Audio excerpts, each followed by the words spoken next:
Ang baga ay parang sponge na dinisenyo upang lumanghap ng hangin.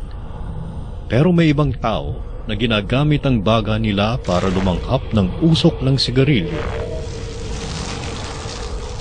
Kung pipigain mo ang tar na nagdudulot ng cancer na naiipon sa baga ng isang naninigarilyo sa loob ng isang taon, ganito karami ang makukuha mo. Sapat na ito para magkasakit ka ng malubha. Alam niyo bang nung kabataan ko, chain smoker din ako. Pero dahil mahal ko ang pamilya ko at gusto kong pangalagaan ang kalusugan nila, ay pinilit ko talagang tanggalin ang bisyo na ito. Kaya ngayon, bilang Mindoreño, kung nakaya kong itigil noon, boss, kaya nyo rin yan.